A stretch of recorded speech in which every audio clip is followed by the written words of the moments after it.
Hello good morning student. स्वास्थ्य शिक्षण संकुल के इस ऑनलाइन वीडियो में मैं आपका एक बार फिर से स्वागत करती हूँ। आज हम पढ़ेंगे कक्षा 5 का हिंदी विषय।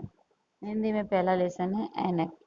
ऐनक मतलब होता है बच्चों चश्मा। पहले लोग चश्मे को, जो पहले के बुजुर्ग लोग थे, वो ऐनक ही बोलते थे। ठीक है, तो इसके लेखक कौन है? बेढप बनारसी। उनका जन्म 1895 में हुआ और मृत्यु उनकी 1995 में हुई।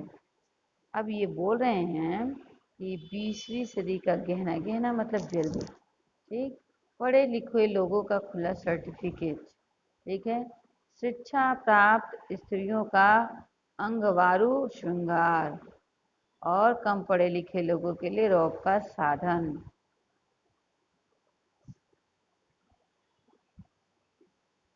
रसोई के आवश्यक रोग की दवा, रईसों के आवश्यक रोग की दवा और दुकानदारों के 60% मुनाफे की सामग्री ऐनक का प्रयोग भारत में बड़ी तेजी से फैलने लगा।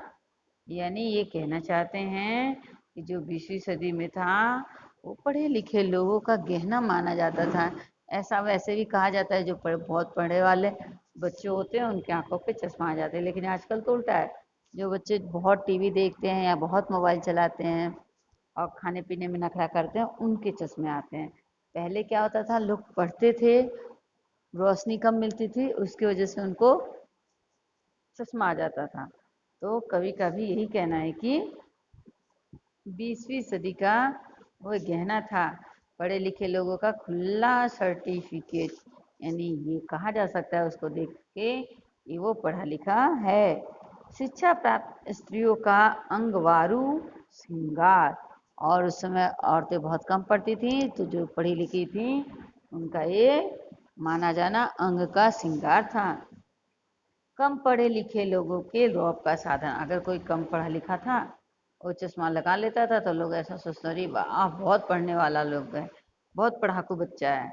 और रईसों के आवश्यक रोग की दवा और दुकानों के 60% मुनाफे की सामग्री ऐनक का प्रयोग भारत में बड़ी तेजी से होने लगा। वे कह रहे हैं कि जो रईस लोग थे वे आवश्यक रोगों के लिए चश्मा को साधन बना लिया और दुकानदार 100% यानी 100% मतलब 100% मुनाफे के साथ इस ऐनक को बेचने लगे।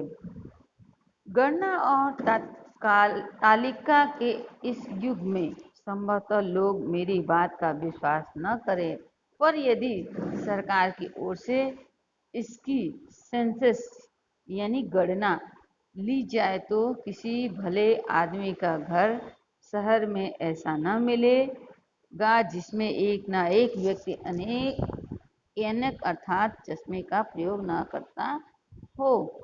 हाँ, गांव में इसका प्रसार नहीं हुआ है, मगर गांव को उन्नति के मार्ग में अभी बहुत पीछे है, ऐसा उनका कहना है। कि जो लोग शहर में रहते हैं, क्या है, कभी कभी लोग शौक की वजह से भी चश्मा पहनते हैं, ठीक है। तो वही कह रहे हैं कि 100% लोग क्या है, कोई ना कोई एक घर में ऐसा होगा ही होगा जो चश्मे का उपयोग करता होगा, लेकिन गांव में ये चीज़ कम है।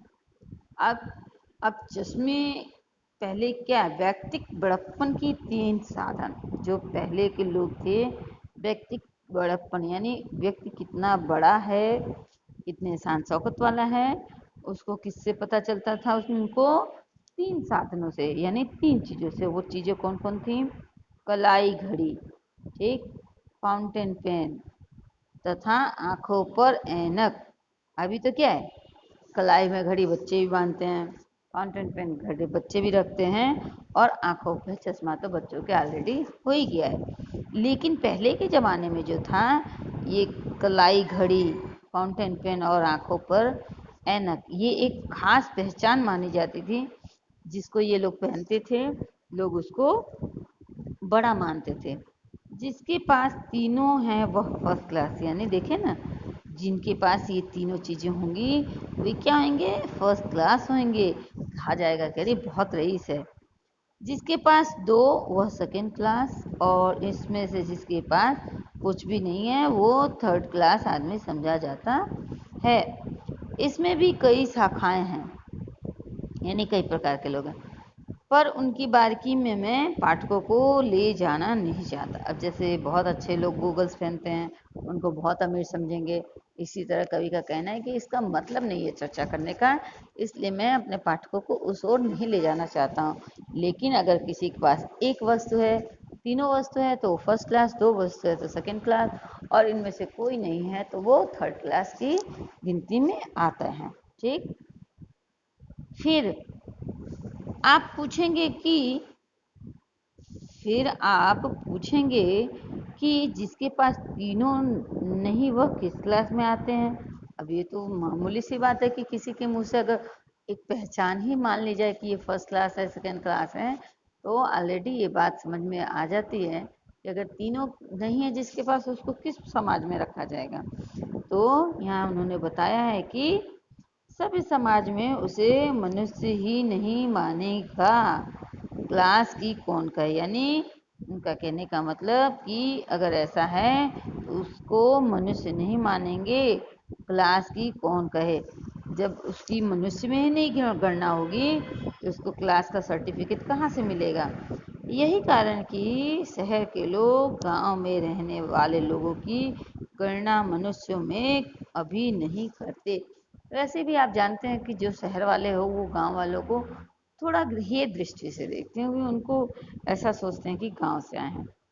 जिस दिन गांव में भी रिस्ट वॉच कहते हैं आपकी जो कलाई में घड़ी बांधी जाती है उसको, दीवार पे नहीं, जो घड़ी हाथ में कलाई में बांधी जाती है उसको रिस्ट वॉच कहते हैं। ठीक है ना।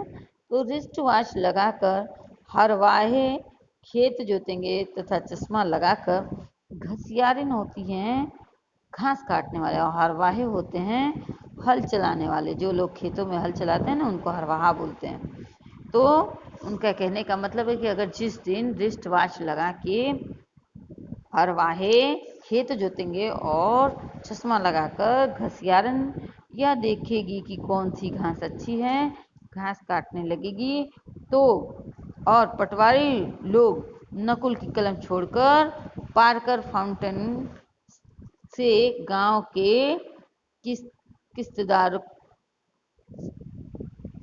कारकों का नाम लिखेंगे, तब यह माना जाएगा कि ये लोग बहुत बड़े आदमी हैं।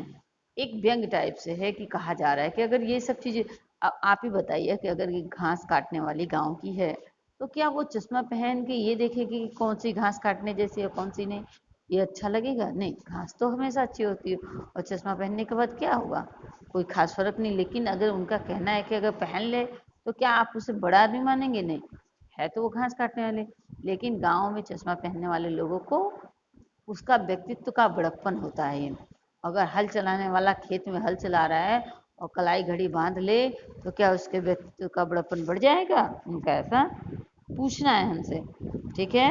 और अगर पटवारी जो होते हैं जो हिसाब किताब लिखते हैं, कह रहे हैं कि अगर नरकुल, पहले आप नहीं देखेंगे आपके मम्मी पापा या उनके शायद मम्मी पापा नरकुल एक लकड़ी थी, उसको हम लोग कलम की तरह नुकीला बना के और इंक में डाल के उसको लिखते थे। तो उनका कहना है कि अगर इस पेन को छोड़ दें और फाउंटेन पारकर पेन से गांव के कारों का हिसाब किताब रखें तो ही क्या माना जाएगा कि इनके ये बड़े लोग हैं या इनका कोई अस्तित्व है।